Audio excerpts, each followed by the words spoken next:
시간이 되었으므로 2024년도 3월 25일 주 월요일 아침 예배를 시작하겠습니다. 다 같이 사도신경으로 우리의 신앙을 고백하겠습니다. 전능하사 천지를 만드신 하나님 아버지를 내가 믿사오며 그 외아들 우리 주 예수 그리스도를 믿사오니 이는 성령으로 잉태하사 동정녀 마리아에게 나시고 본디오 빌라도에게 고난을 받으사 십자가에 못 박혀 죽으시고 장사한 지 사흘 만에 죽은 자 가운데에서 다시 살아나시며 하늘에 오르사 전능하신 하나님 우편에 앉아 계시다가 저리로서 산 자와 죽은 자를 심판하러 오시니이다. 성령을 믿사오며 거룩한 공예와 성도가 서로 교통하는 것과 죄를 사여 주시는 것과 몸이 다시 사는 것과 영원히 사는 것을 믿사옵나이다. 아멘. 거룩하시고 자비로우신 하나님 아버지, 오늘도 우리에게 새로운 하루를 허락하셔서 예배로 하루를 열 수 있도록 도와주신 은혜 감사합니다. 하나님, 이 시간 우리가 신령과 진정으로 드려주는 귀한 예배 될 수 있도록 하시고 우리가 간청한 모든 기도 제목들이 하나님 말씀 안에서 아름다운 기도 제목 될 수 있도록 은혜 베풀어 주시옵소서. 특히 오늘 예배당에 참석하여 함께 예배를 드리는 저들의 영혼 위에 함께 하시사 나고자 되지 아니하도록 하시고 늘 눈동자처럼 지켜주심으로 말미암아 천국 백성으로 하나님을 기쁘시게 하는 삶을 살 수 있도록 은혜 베풀어 주시옵소서. 무엇보다도 저들의 영육의 강건함을 허락하여 주시사 건강한 상태에서 맡겨진 사명을 감당할 수 있도록 하시고 하나님의 크신 뜻을 이루어가면서 이 땅에 살아갈 때에 머리가 될진데 꼬리가 되지 아니하도록 저들의 삶을 복의 복을 더하여 주시옵소서. 이 시간 간절히 바라고 하는 것은 하나님 심신이 연약한 우리의 지체들을 위해 기도합니다. 저들에게 함께 하셔서 여호와 라파 되신 하나님께서 저들의 질병을 치료하여 주시고 저들의 모든 세포와 오장육부를 건강하게 바꾸어 주시옵소서. 성령의 능력으로 하나님 저들의 모든 고단함과 모든 부족함과 고난함을 하나님께서 씻어주시고 채워주시고 하나님께서 선도하여 주시기를 소원합니다. 하나님, 우린 너무나 부족합니다. 하나님만 바라보고 의지하겠사오니 사람을 바라보지 않고 하나님 말씀만 붙잡고 일어서는 자 될 수 있도록 주여 끝까지 우리와 함께하여 주시옵소서. 모든 말씀 우리를 죄에서 구속하여 주신 주 예수 그리스도인 받들어 감사하며 기도드렸사옵나이다. 아멘. 찬송 한 장 드리겠습니다. 찬송가 143장 찬송 드리겠습니다. 찬송가 143장입니다.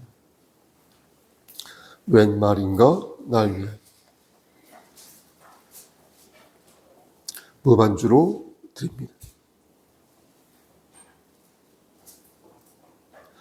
웬 말인가 날 위하여 주 돌아가셨나. 이 벌레 같은 날 위해 큰 해 받으셨나. 내 지은 죄 다 지시고 못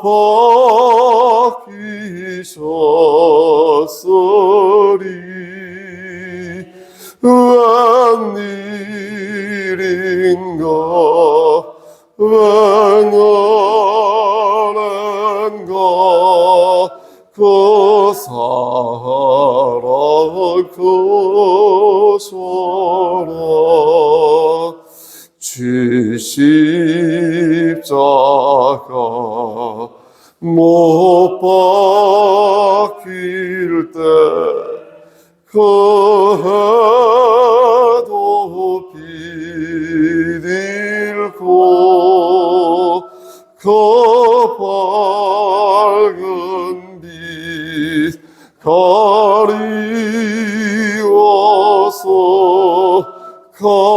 캄캄케 되었네. 나 십자가 대할 때에 그 일이 고마워. 내 얼굴 감히 못 들고 눈물 흘리도다. 늘어라도 눈물로써 못 갚을 줄 알아. 몸 밖에 들을 것 없어. 이 마음 바칩니다.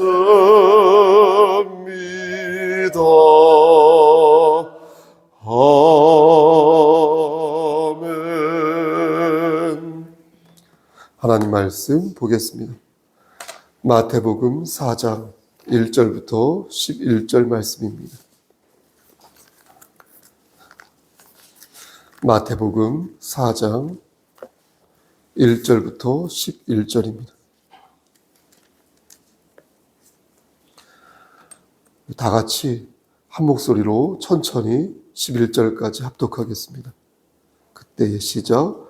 그때 예수께서 성령에게 이끌려 마귀에게 시험을 받으러 광야로 가사 40일을 밤낮으로 금식한 후에 줄이신지라. 시험하는 자가 예수께 나와서 이르되 내가 만일 하나님의 아들이거든 명하여 이 돌들로 떡덩이가 되게 하라.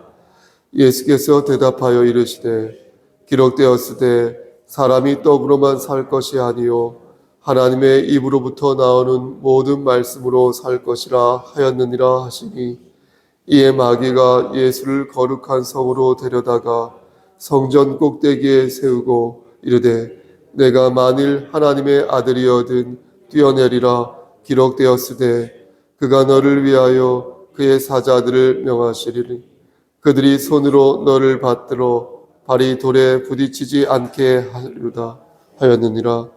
예수께서 이르시되 또 기록되었으되 주 너의 하나님을 시험하지 말라 하였느니라 하시니, 마귀가 또 그를 데리고 지극히 높은 산으로 가서 천하만국과 그 영광을 보며 이르되 만일 내게 엎드려 경배하면 이 모든 것을 내게 주리라.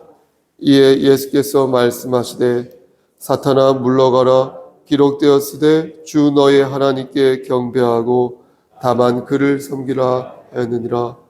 이에 마귀는 예수를 떠나고 천사들이 나와서 수종드니라. 아멘. 하나님 말씀을 바르게 전할 수 있도록 도와주시옵소서. 예수님의 이름으로 기도하였습니다. 아멘. 한 노인이 임종을 앞두고 있었는데 목사님이 그의 머리에 손을 얹고 이렇게 기도하였습니다. 예수님을 영접하고 마귀를 부정하십시오. 그래야만 당신은 천국에 갈 수 있습니다. 그러자 노인은 입을 꽉 다문 채 아무런 말도 하지 않았습니다. 이에 목사님은 한 번 더 어서 마귀를 부정하십시오 라고 말했는데, 그래도 노인은 가타부타 말을 하지 않았습니다. 목사님은 기가 차고 답답하기도 하여서 왜 당신은 마귀를 부정하지 않는 것입니까? 라고 노인에게 물었더니 노인은 말하기를 내가 지금 어느 쪽으로 갈지 모르는 상황에서 누구를 화나게 할 수는 없지 않습니까? 라고 말하더랍니다. 어느 쪽으로 갈지 모르는 상황에서 하나님을 화나게 할 수도 없고 또 마귀를 화나게 할 수도 없으니 차라리 이럴 때는 입을 꾹 다물고 있을 수밖에 없다는 것입니다. 여러분은 노인의 답변에 대해서 어떻게 생각하십니까? 지혜로운 모습이라고 생각하십니까? 안타깝지만 그 노인은 하나님을 진실로 믿는 자라고 말할 수 없을 것입니다.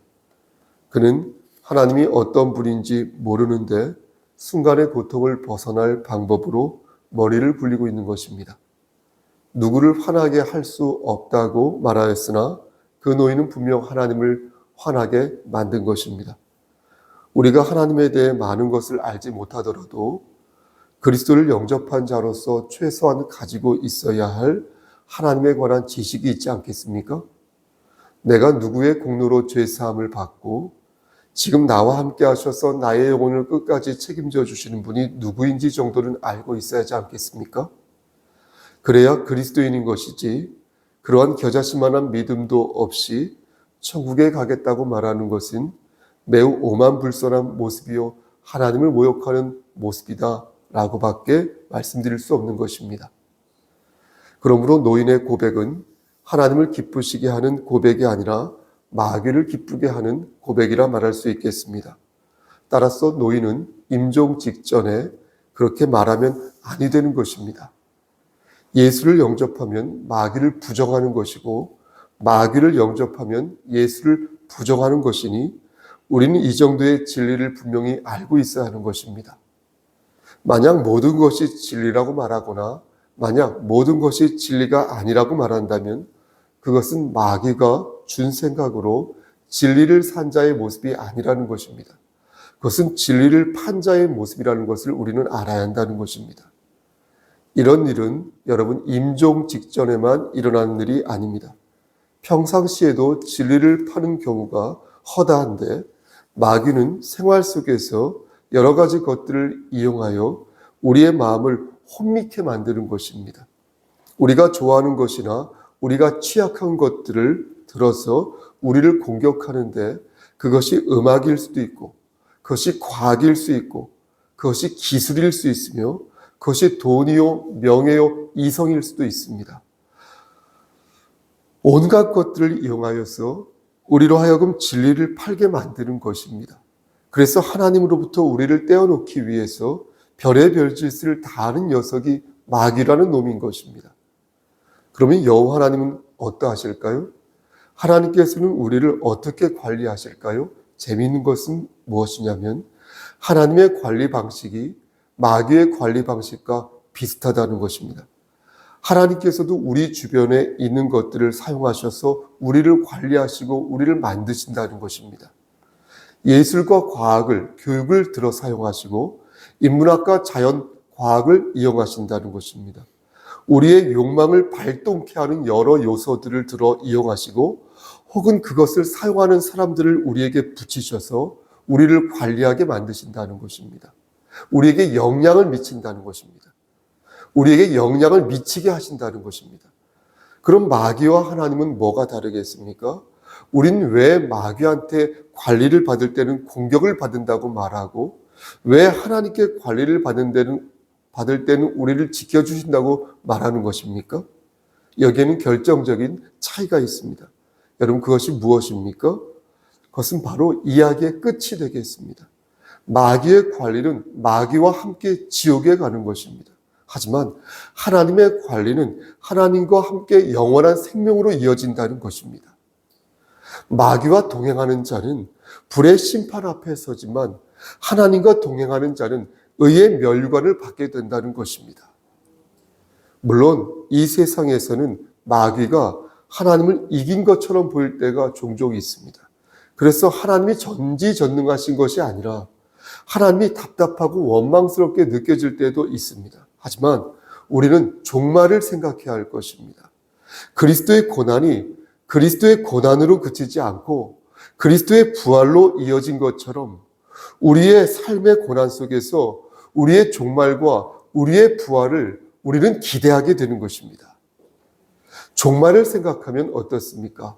지금 우리의 고난은 기쁨이요 영원한 생명의 출발점이 될 수 있으니 그 어떤 것도 하나님과 우리와의 관계를 떼어버릴 수 없음을 믿음으로 말미암아 우리는 하나님의 자녀로서 결국 이기는 자가 되는 것입니다. 이를 믿으시기를 간절히 소원합니다. 이번에는 고난의 시간에 대해서 말씀드려 보겠습니다. 베드로후서 3장 8절 말씀을 보면 사랑하는 자들아 주께는 하루가 1000년 같고 1000년이 하루 같다 이렇게 말씀하십니다. 신자와 불신자의 결정적인 차이가 무엇입니까? 그것은 시간에 대한 인식에 있을 것입니다. 하나님을 믿는 자녀는 모든 시간을 하나님의 주권 아래에서 생각합니다. 그래서 똑같이 주어진 24시간을 하나님의 은혜 안에서 잘 쪼개어서 사용할 줄 압니다. 하지만 하나님을 믿지 않는 사람들은 그렇지 않습니다. 하나님께서 시간 속에서 긍휼을 베풀어 주심을 그들은 믿지 않습니다. 하나님께서 시간 속에서 하나님 나라가 하나님 나라로 성큼성큼 다가오고 있음을 믿지 않습니다. 그들은 자기 마음속에서 시간을 책정합니다. 전생이 있다는 둥, 아니면 내가 마음먹기에 따라서 모든 것을 관리할 수 있다는 둥, 마치 자기가 1000년을 하루로 삼고 하루를 1000년으로 삼을 수 있는 것처럼 생각합니다. 이러한 생각은 선악과를 따먹었을 때의 생각과 다르지 않고 이러한 생각은 바벨탑을 쌓았을 때의 생각과 다르지 않으니 지금이나 불신자들은 그때나 하나도 달라진 것이 없는 것입니다. 모든 것은 하나님의 뜻대로 이루어질 것입니다. 그러므로 우리가 가져야 할 마음은 순종하는 마음이니 하나님의 뜻을 순종하는 마음으로 우리는 받아들여야 할 것이며 어떻게 하면 내가 하나님의 도구로 합당하게 사용되어질 수 있을 것인가를 골몰하는 사람이 되어야 할 것입니다. 하나님께 내가 어떻게 하면 칭찬을 드릴 것인가 고도의 계획과 고도의 순종과 고도의 실천을 하며 살아가야 할 것입니다. 그렇게 우리 스스로 하나님의 도구가 되기 위해서 무진장 애를 쓸 때에 하나님께서는 우리에게 넉넉한 시간을 주사 우리의 그릇을 넓히시고 우리에게 더 큰 복과 하늘의 상급을 내려주실 줄을 우리는 믿는 것입니다. 고린도전서 13장 12절 말씀을 보면 우리가 지금은 거울로 보는 것 같이 희미하나 그때에는 얼굴과 얼굴을 대하여 볼 것이요 지금은 내가 부분적으로 아나 그때에는 주께서 나를 아는 것 같이 내가 온전히 알리라 이렇게 말씀하셨습니다. 즉 살아있을 때에는 하나님의 뜻을 내가 잘 모를 때가 있지만 종말에 이르러 우리가 예수 그리스도를 만나게 되면 그때 하나님을 비로소 온전하게 알 수 있게 된다는 것입니다. 그러니 너희는 그 날을 소망하면서 용기 있게 살라는 것입니다.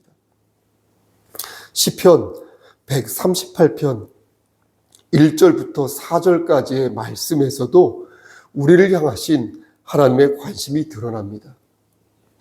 주께서 내가 앉고 일어섬을 아시고 멀리서도 나의 생각을 밝히 아시오며 나의 모든 길과 내가 눕는 것을 살펴보셨으므로 나의 모든 행위를 익히 아시려니 이렇게 말씀하십니다. 하나님께서 우리의 형편을 모두 아신다는 거예요. 여러분들의 형편을 모두 아신다는 거예요. 우리가 앉아있을 때도 아시고 우리가 서 있을 때도 아시고 우리가 누워있을 때도 아시고 우리의 모든 것을 아시기에 우리가 지금 무엇을 생각하고 있는지도 아신다는 것입니다. 그럼 하나님은 우리를 힘들게 하시는 분이십니까? 우리를 버겁게 하시는 분이십니까? 모든 것을 아시니 우리를 피곤하게 하시는 분이십니까? 그렇지 않습니다. 예수님께서는 마태복음 10장 31절에서 말씀하시기를 하나님께서 우리를 집요하게 보시는 이유를 말씀해 주십니다. 하나님께서는 너희의 머리털을 다 세시는데 그 이유는 우리가 참새보다 더 귀하기 때문이라고 말씀하십니다. 그러니까 우리를 귀하게 생각하셔서 우리의 일거수일투족을 다 지켜보신다는 거예요.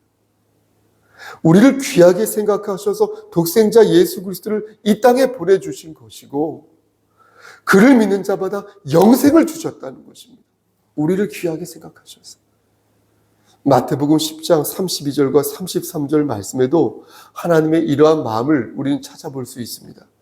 우리가 사람 앞에서 예수님을 시인하면 예수님도 장차 하나님 앞에서 우리를 시인할 것이요. 만약 우리가 사람들 앞에서 예수님을 부인하면 예수님도 장차 하나님 앞에서 우리를 부인한다 말씀하셨어요. 그러므로 우리는 진리를 사되 진리를 팔면 아니 된다는 것입니다. 예수님을 그리스도로 영접한 사람들이 하나님을 경배하지 않고 마귀를 숭배하는 모습을 보이면 안 된다는 것입니다. 그리스도인이 그리스도의 고난을 생각하여 부활의 소망을 가져야 하는 것이지 마귀가 주는 향락에 빠져서 마귀와 함께 지옥에 갈 생각을 가져서는 아니 된다는 것입니다. 하나님의 보호하심을 받으려면 반드시 예수 그리스도라는 다리를 건너야 한다는 것입니다. 그리고 예수 그리스도라는 다리를 건넌다는 것은 그분과 함께 우리가 지고 가야 할 그 십자가를 함께 지고 가야 한다는 것 아니겠습니까? 여러분, 한 번 더 강조하여 말씀드립니다. 예수님을 구주로 시인하지 않으면 천국에 갈 수 없다. 예수님을 구주로 인정하지 않으면 의의 면류관을 가질 수 없다. 그래서 결국 어두운 데서 슬피 울며 이를 갈게 될 것입니다. 다른 이로서는 구원을 받을 수 없나니 천하 사람 중에 구원받을 만한 다른 이름을 우리에게 주신 일이 없다고 말씀하셨지 않습니까? 아멘? 이를 믿으시기를 간절히 소원합니다. 오늘 본문을 보면 예수님께서 마귀에게 3가지 시험을 받는 내용이 나옵니다. 돌들을 가지고 떡덩이를 만들어 보라는 시험, 그리고 네가 정녕 하나님의 아들이어도 성전 꼭대기에서 뛰어내리라는 시험, 그리고 천하만국과 그 영광을 보여주면서 그 뒤엔 나에게 절을 하면 이 모든 것을 너에게 주겠다는 시험, 이런 시험을 받습니다. 사실 예수님에게는 이러한 시험이 그리 어려운 시험이 아니었을 것입니다. 40일을 밤낮으로 금식하는 것도 육체적으로 너무나 힘든 일이었겠지만 하나님의 아들이지 않습니까? 하나님의 아들로서 그 일은 충분히 감당하실 수 있는 시험이었을 것입니다. 그런데 마귀는 왜 이러한 것들로 예수님을 시험한 것일까요? 불가능한 일이 아닌데 왜 불가능한 일인 것처럼 이러한 시험을 예수님에게 한 것일까요? 마귀는 마귀일 뿐입니다. 마귀는 전능한 자가 아닙니다. 마귀가 아무리 하나님을 능욕하고자 애를 써도 그는 불의 심판을 받게 될 것입니다. 그러므로 우리는 오늘 본문을 통하여서 왜 하나님께서 이 말씀을 저와 여러분들에게 남기셨는지 성령 하나님의 음성을 들어야 할 줄 믿습니다. 다시 말씀드려서 오늘 말씀의 핵심은 마귀의 시험에 있는 것이 아니라 우리 주 예수 그리스도의 고난과 우리 주 예수 그리스도의 능력에 있는 것입니다. 하나님께서는 오늘 본문을 들어서 저와 여러분들에게 2가지를 가르치십니다. 보십시오. 첫째, 너희도 예수님처럼 시험을 받을 것이다. 고난을 겪을 것이다. 너희가 예수님을 닮고자 몸부림치면 몸부림칠수록 너희는 더 많은 고난과 고통과 시험을 마귀에게 받게 될 것이다. 그리고 2, 하지만 너희는 포기해서는 아니 될 것이다. 너희는 예수 그리스도 안에서 참 생명과 진리를 얻은 자이니 그 은혜를 붙잡고 너희가 직면한 여러 시험을 너희는 지혜롭게 이겨내야 할 것이다. 물론 시험을 이기지 못하여 넘어지고 쓰러지는 일들도 정말 많을 것이다. 하지만 그때마다 너희는 내가 너희에게 내린 그 말씀을 붙잡고 다시 용기를 가지고 일어서야 할 것이다. 그래서 독수리의 날갯짓을 해야 할 것이다. 사랑하는 우리 송석교회 성도 여러분, 특히 고난주간 첫날을 맞이하여 예배당에서 참석하여 함께 예배를 드리는 사랑하는 우리 지체 여러분, 고린도후서 5장 17절 말씀이에요. 누구든지 그리스도 안에 있으면 새로운 피조물이라. 이전 것은 지나가 보라. 새 것이 되었도다. 이렇게 말씀하셨습니다. 고난주간 첫날을 맞이하여서 우리는 나는 누구인지, 우린 다시 우리 스스로에게 물어봐야 할 것입니다. 우리는 혹은 나는 그리스도 예수 안에서 새로운 피조물이 된 자이니 죄를 지었으면 우리는 회개하면 될 것이고 궁핍한 것이 있으면 하나님께 간구하면 될 것이고 고통스럽고 괴로운 일이 있으면 하나님께 모든 것을 의탁하면 될 것이고 마음에 불안한 것이 있으면 또한 하나님을 의지하면 될 것입니다. 그렇게 하나님께 모든 것들을 의탁하고 맡김으로 인하여서 문제를 해결받으시기를 축원합니다. 그리스도 예수 안에 있을 때 우리는 성령의 광선을 받을 수 있으니 병마와 싸워 이길 수 있을 것이고 고통과 싸워 이길 수 있을 것이고 모든 시험을 극복하여 나아갈 수 있을 것입니다. 여러분, 우리 주 예수 그리스도의 은혜로 시험과 고난을 이기시기를 우리를 죄에서 구속하여 주신 주 예수 그리스도인 받들어 간절히 축원합니다. 아멘. 이제는 우리를 죄에서 구속하여 주신 우리 구주 예수 그리스도의 은혜와 아버지 하나님의 만극하신 그 사랑하심과 성령님의 교통하시고 인도하시는 모든 역사하심이 하나님 말씀 안에서 우리에게 직면한 여러 고난을 지혜롭게 극복하여 더욱더 하나님을 의지하여 나아가는 그러한 성도 되기를 소원하는 여기 모인 성도와 그들의 가정과 이 재단과 이 나라 위에 그리고 미디어로 예배를 드리는 우리의 지체들 머리머리 위에 하나님의 크신 사랑이 세세토록 함께 계실지어다. 아멘. 이 시간 잠깐 함께 다 같이 묵상 기도하시면서 서로를 위해 도구 기도한 시간 갖겠습니다. 기도하십니다. 하나님, 이 시간 우리가 함께 도구 기도합니다. 하나님 역사하시고 함께 하시사 우리의 기도를 들어주시고 말씀 안에서 승리할 수 있도록 붙잡아 주시옵소서. 아버지,